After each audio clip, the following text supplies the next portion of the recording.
All praises to the Most High, Yahweh Ba'ashem Yahweh Shai, Ba'ashem Raha Kodash. Double honors to the elder apostles and elder bishops of Great Millstone who rule well. Peace and salutations to the hopeful elect, scattered throughout the four corners of the earth, laboring in His truth in all sincerity. Revelation chapter 13, verses 16 and 17 in the NLT. He required everyone, small and great, rich and poor, free and slave, to be given a mark on the right hand or in the forehead. And no one could buy or sell anything without that mark, which was either the name of the beast or the number representing his name.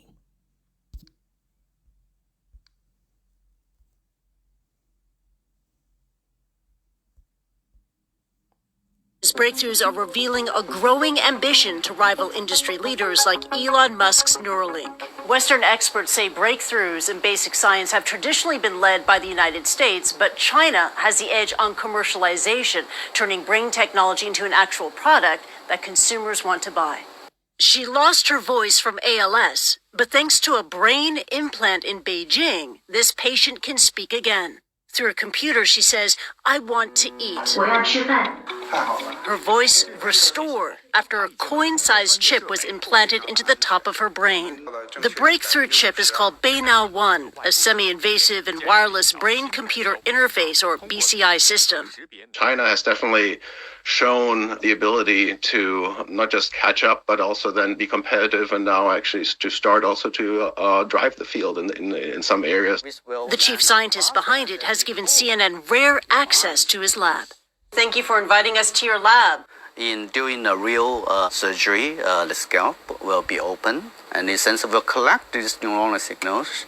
And these signals will be processed for external device control. If it's proven to be safe and effective, then we can get the approval so that it can be used clinically across the world. Development is also underway for the next generation Beina 2, a chip to restore speech, mobility, and hope from a lab in China.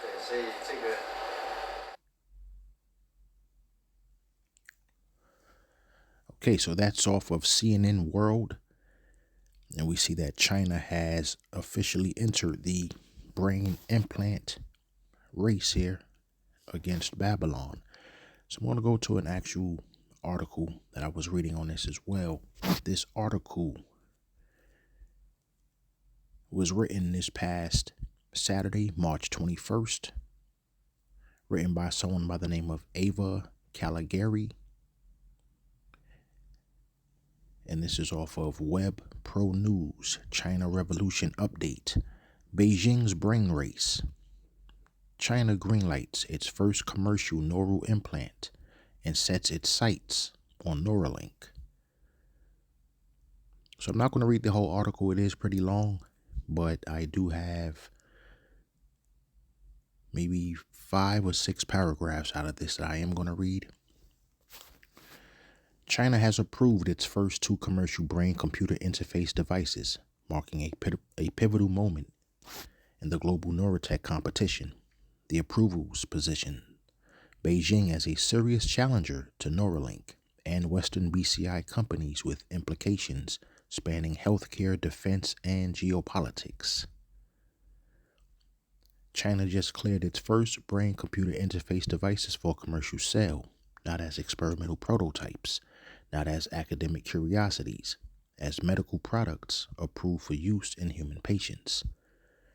The approvals granted by China's National Medical Products Administration cover 2 devices: the new Cyber BCI system, developed by Beijing-based New Cyber Neurotech, and the Epicure system from Scorebot Technology. Both receive Class 3 medical device registration, the highest regulatory classification for implantable devices in China, marking the first time the computer has permitted brain-computer interface to be sold commercially, as Wired reported in detail. So in China, you can actually just walk in a store and buy this. But I also did see something like that, to be honest, on Amazon. a few weeks back, I was curious, and I just typed in, I believe, RFID implant or RFID implantable microchip, and I think I was on Amazon, and something came up. You know, the next video I do on this particular topic, I am going to see if I can find that again. But that's what it's looking like. What's happening in China is that they're going to put these readily accessible to people. And we do know that that's already going on. You know, there are several websites online that you can go to and that we've been showing over the past few months. I know I've seen Apostle Tahar, if I'm correct, and a few other brothers within Great Millstone. I have seen brothers posting these particular videos, and that's how I actually started coming across it myself and seeing that, you know, this is becoming more commercialized. You're actually starting to see this stuff you're starting to see more billboards and stuff is being put right in front of you now. It's no longer just on these little rogue websites that you got to search for. You know, you're starting to see more advertisements of this type of stuff. So it is becoming more out there. They're putting it right in our faces now. It's no longer a conspiracy theory. This is actually a conspiracy fact. But I'm gonna continue here with this article. The timing is not accidental. These approvals land as Elon Musk's Neuralink continues its closely watched human trials in the United States, and as governments in Washington, Brussels, and Beijing increasingly view neurotechnology as a strategic domain, one with implications that stretch from healthcare to defense to economic competitiveness. China's move signals that the global brain chip race is no longer a two-horse contest between Neuralink and a handful of Western academic labs. It's a full-blown geopolitical competition. And the more competition, the more countries or the more companies that get involved and they're trying to produce this technology, the more this thing is going to speed up. You know, if there was just one company, let's say it was just Neuralink doing this, then, you know, they can pretty much move at a slower pace because, you know, they would be the only ones who were trying to do something like this. But now, the more companies that you start seeing that's putting this technology out there, they all want to be the first. You know, they all want to, you know, break these barriers here, so to speak, so that, you know, by being the first, there is a level of, you know, respect that comes with being the first in anything, you know. But we also remember, if you remember some years back, I want to say around 2003, somewhere in the 2003 to 2005 era, I remember they had something called VeriChip, and it didn't last long. You know, I forgot what the issue was with VeriChip, but I think it eventually went bankrupt. And so back then it just wasn't time for this technology to come out. But now, as you can see, the closer we get to the third woe here, you know, these prophecies are going to start to overlap, and we have three major prophecies left. One of which we're talking about now, which is Revelation 13, the MOTB, as well as Jacob's trouble, and of course the third woe, World War III. And they're going to pretty much overlap until like the final destruction and the deliverance. So I'm going to scroll down a little bit here, all the way down to the very last two paragraphs. Like I said, this was a really long article as I was reading it. So the last two paragraphs. For patients, the implications are more immediate and more personal. A person with ALS in Shanghai may soon have access to a commercial brain-computer interface that a person with the same condition in San Francisco cannot yet obtain outside a clinical trial. That's a remarkable inversion of the usual technology access dynamic between the two countries. Whether the Chinese devices perform as well as their Western counterparts, whether they're as safe over the long term, and whether the data they collect is adequately protected, these are open questions, but the devices exist. They're approved, and they're going into patients' brains. That fact alone changes the calculus for every company, regulator, and government involved in this field. The race isn't coming, it's here. And that's basically what I was just saying a couple of minutes ago. You know, the more competition, the more each one of these particular companies or corporations, the more they're going to start putting more money into it. They're going to start investing into it because they all want to be the first. They all want to be known as that pioneer, the ones who really brought this technology and the ones who took the world into the next frontier, took the people into the next frontier, so to speak. So that is what they are doing here. And just like this particular article ends it says, but the devices exist. They are approved and they're going into patients' brains. That fact alone changes the calculus for every company, regulator, and government involved in this field. The race isn't coming, it's here.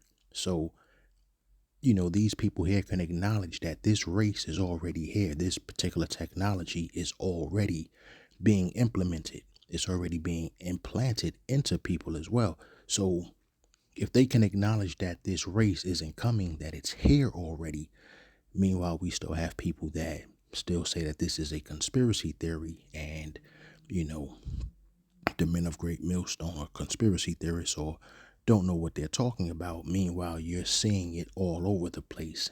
So you really can't, at this point, waste too much time, arguing or trying to convince a scoffer or a naysayer. You just continue to do the work and to be a watchman as instructed by the Most High, Yahweh Bashem, Yahweh Shai. But, as you can see, China is determined, to not allow the U.S. to gain any substantial lead. And that's regardless of whatever industry it is, whether it's militarily, through conventional or unconventional means, whether it's AI and humanoid robots. And now here we are with the implantable brain microchips, so.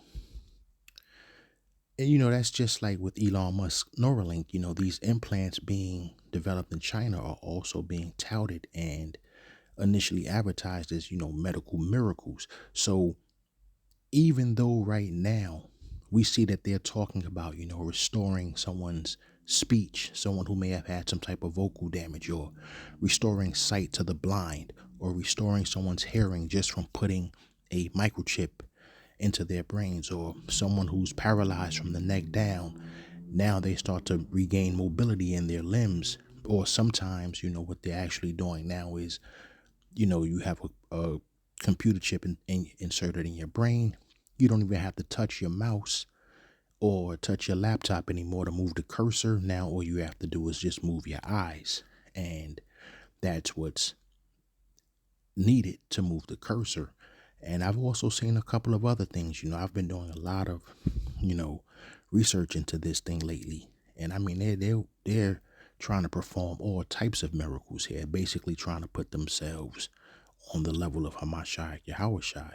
And we know that that's not going to happen. This is going to ultimately fail here. So, the book of Revelation also speaks of, people getting sores, and it's not going to say the actual word cancer, but that's what, this type of, you're putting some level of radiation into your body. So it's not going to be a good thing. And I do believe that's in Revelation 14, if I'm correct. I could be incorrect there, but I do believe it's Revelation 14, the very next chapter, that speaks of, sores that people are going to eventually start getting for accepting this technology into their bodies, either their right hand or into their brains. So let's go back to Revelation 13. And he causeth. Revelation 13 verse 16. And I'm just going to focus here on the very first line in the KJV, and he causeth. So when it says and he causeth, by Babylon leading the charge in this technology here, they are basically making another world superpower. In this particular case, China. China has to rush now and step their games up and accelerate the works of their hands right here. This is a primary example of how, Babylon's wickedness is contagious. It spreads like that. China doesn't want to fall too far behind and allow America to take too much of a lead, because, when you're trying to deal with Babylon on Babylon's terms, you're going to always get the short end of the stick. These countries are starting to realize that. They've always realized that, but now is probably the first time in history where these countries actually have a means of not just, competing technologically, but also competing militarily. So China right now is, basically doing this, but like the scripture says, and he causeth. Who causeth this? This was Babylon. This was Babylon who led the charge. So by Babylon leading the charge in this particular technology, it made China step their game up. China had to do this now. So like I said, and China is a world power. So they made another world power, basically have to step their game up. And this is what it means when it says, and he causeth. The beast is going to give, Babylon here, I should say, is going to give people, they're not going to necessarily force you physically to do something, but they're going to kind of force your hand in a figurative sense. So, and this is exactly what's happening by Babylon is kind of with this technology. They're kind of forcing China's hand. China now has to step up and do the same thing so that Babylon doesn't take too much of a lead on them.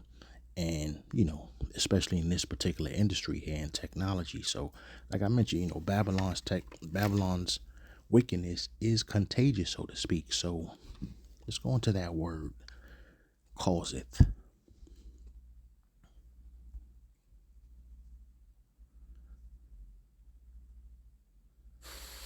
Strong's G 4160, poieo. Poieo. All right, so if we look at the outline of biblical usage, Roman numeral number 1, to make. And then it says, with the names of things, made, to produce, construct, form, fashion, etc. But I want to scroll down to letter H. I'm going to read letter H through letter J.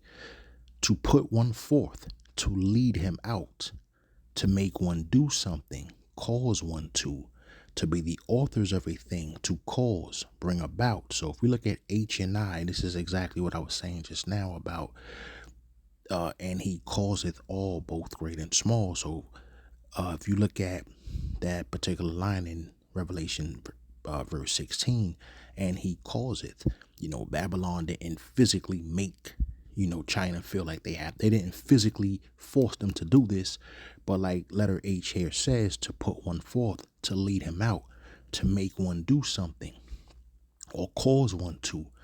So we see that, and he causeth, this is going to happen. Babylon is going to, not just with a world superpower like China, but just to each and every individual here in Babylon especially, he's going to basically force your hand. Doesn't necessarily mean he's going to physically cause you to do something, but he's going to basically limit your options. Or, if you use that old cliche, you're forcing someone's hands, or, not in the physical sense or the literal sense, but more in a figurative sense, I should say. Like that old cliche again, you're painting someone in a corner, and that's what it is. So when Babylon starts getting you in that position to where, okay, you start seeing an eviction notice, or you start seeing a foreclosure notice, or, cars start getting repossessed, you can't buy your babies food and stuff like that. Yeah, they can sign all the legislation that they want right now. I think it's like 14 states that have said you can't force people to get the microchip. No, they're not gonna necessarily physically force you to do anything, but they can paint you in that corner to where you feel you have no other option if you want to participate in this society here. So as I mentioned earlier, China, as well as the entire world, they know how Babylon moves. So when when Babylon has the advantage, it's never a good thing. And China understands this, so they're trying their hardest to basically get in front of this here, and they're going to play a little bit of catch up right now. But, as far as, if any country is capable, if any country does have the technological means and the minds to, close the distance, China would be able to do so right now fairly easily. And we saw that with AI, just last year, I believe that was January, we saw their particular humanoid robots stumbling and bumbling all over the place. But about a month or so ago, we saw, what a difference a year makes. So, like I said, they're not going to allow Babylon to gain too much of a lead in this particular type of technology here. So, let's go into Jeremiah 48. I'm going to read verses 29 and 30 in the NLT. We have all heard of the pride of Moab, for his pride is very great. We know of his lofty pride, his arrogance, and his haughty heart. I know about his insolence, says Yahweh, Bahashem Yahweh Shai, but his boasts are empty as his deeds. Let's also scroll up here to verse 16 to show you what happens because of this, the pride of Moab. What's going to eventually happen to him. NLT, destruction is coming fast for Moab. Calamity threatens ominously. And the KJV actually reads, the KJV says, the calamity of Moab is near to come, and his affliction hasteth fast. So, all of this is going to be short-lived here. Babylon's, the push for the MOTB as well as Moab's push for it now, this is going to be short-lived. We are right here at the brink of seeing Hamashiach Yahweh Shai returning and reestablishing the kingdom of Yahweh Ba'ashem Yahweh Shai right here on earth. I'm going to a couple of quick articles and then I'm going to close it out. Just want to take a look at let's take a look at another video first. And I came across this on Twitter not too long after I came home from work. And so I just ended up following this guy today on Twitter. His name is Nicholas Hosher. He is an epidemiologist and administrator at the McCullough Foundation. Roughly about 229, close to 230,000 followers. I'm going to scroll down here. So, Trump signed a directive to accelerate 6G deployment to operate implantable tech, which will include AI brain chips known as the biological interface system to Cortex, or BISC. This paper-thin brain chip with 65,000 electrodes merges humans with AI. It receives power and transfers data wirelessly via a wearable relay station sitting outside the skull. And then he goes on to say that he will not take the 6G AI brain implant. And he posted this roughly 6 hours ago now. So I'll play this quick video here. Invasive surgical procedure,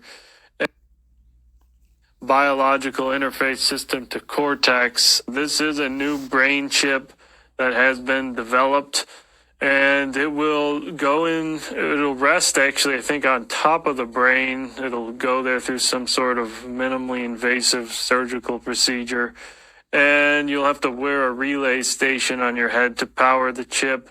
It basically will merge your consciousness with AI, and you won't be human anymore. I don't know if he was serious with that very last part about you won't be human anymore, but you'll definitely be on the list for destruction if you willingly and voluntarily take this particular mark. But let's go into one more thing here. So you're saying, I mean, they're really pushing this thing out, so, and, it's going to keep, it may not look like an actual chip, what we think of a microchip. I've seen like plenty of these things online now. And when you do I've done a couple of videos in the past where, there's more than one, there's more than two types of these things, so each one may not look alike. They're going to all slightly look different, but it's all the same technology. And this is exactly what they're trying to implant here in your brain or in the back of your hand. So just don't take any of it. We already know that what's going to come along with this. So just have to be aware, because you don't want to be naive and be thinking like, oh, well, you said it was a microchip and it was going to look like this, so that's not it right there, so it's okay to get that one. Don't be stupid. As you can see here at the very top left, this brain model here, you can see at the very tip of it, that doesn't look like an actual what we would think of, when we normally post the pictures of a microchip. These things are coming in different shapes now. They're coming in is the technology is evolving a little bit, but nonetheless it still is a chip. It still is a chip that gets implanted in you. So we don't have to have the what it is, what the scriptures say, and what it's used for. So initially it's going to be put out there as some type of miracle, like almost like a miracle pill or something. Oh, you could take it, now you can see again, or you can take it, now you can hear again, or something like that.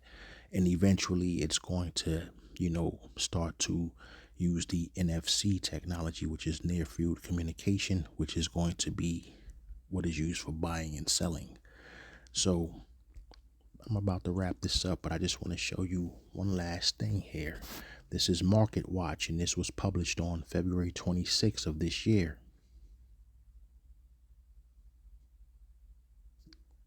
Well, for some reason, let me see. All right, here we go.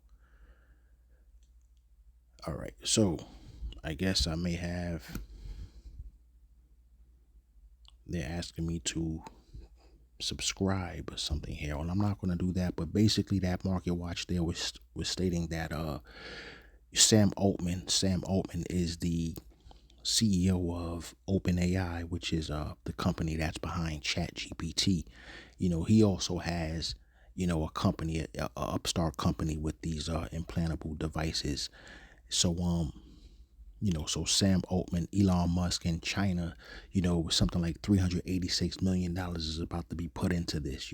They're really rolling this thing out here. So with that being said, I'm sorry, 320 billion. There's a $320 billion market for this type of technology now. So they're really putting this thing in our face, and they're really about to ramp this up. So at this point here, if you're a naysayer or you're scoffing, it's the only thing I can really tell you to do is to pray really hard, to ask the Most High, Yahweh Bashem, Yahweh Shai, to open your eyes, because if you can't see this thing by now, then maybe you just don't want to see it, or maybe the Most High has just blinded you from seeing it. Maybe you might already know in the back of your mind that hey, I'm not gonna go without a home. I'm not gonna go homeless. So you might already have it planned out in your mind anyway that you gonna take it, and that's why you're in denial about that. It's anything else except what it obviously is, which is the RFID micro chip. So. But if you're in that position like that, you need to pray real heavy if you really honestly just can't see it. If you're still saying something like, oh, well, it's this over here or it's that over there, it's sin in all of its forms, I would suggest, that you pray wholeheartedly and earnestly to the Most High, Yahweh Bashem, Yahweh Shai, that he opens your eyes. So I want to go into Proverbs chapter 4 real fast. And that was verses 13 through 16. And the subheadings on this is a father's instruction. In the NLT is a father's wise advice. Verse 13, take hold of my instructions, don't let them go. Guard them, for they are the key to life. Don't do as the wicked do, and don't follow the path of evildoers. Don't even think about it. Don't go that way. Turn away and keep moving. For evil people can't sleep until they've done their evil deed for the day. They can't rest until they've caused someone to stumble. And that's exactly what's happening here. They are, like I said, they're about to roll this thing out. And the objective is to make you stumble. That is the objective, just as the scripture tells us. They are trying to cause you to fall. They want you to fall. They need you to fall and to worship the beast. It's almost like that. You always hear, misery loves company. So they understand that, in this particular kingdom here, they are bound to lose. They are going to lose. No matter how much they may try to, offset a prophecy here or there, ultimately, it's already been written. It's already been spoken. The very powerful angel has already said, Amen, so be it. So you understand. So at that particular point, these prophecies are going to play out. But like this last one says here, for evil people can't sleep until they've done their evil deed for the day. They can't rest until they've caused someone to stumble. That doesn't mean that they're not going to keep trying to make you stumble. Even though we all know how this ends, how this ultimately ends, that is their job. That is their job as the wicked, is to make you stumble. So I'm going to end with 2nd Esdras, chapter 8. Verse 27, regard not the wicked inventions of the heathen, but the desire of those that keep thy testimonies and afflictions. And that was Ezra praying there. And I'll read that again. And this is, once again, 2nd Esdras chapter 8, verse 27. And this is a prayer from Ezra.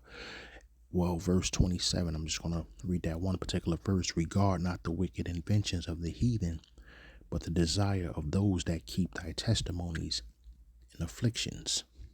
I pray this has been edifying and reaches the ears it's supposed to reach. Shalom.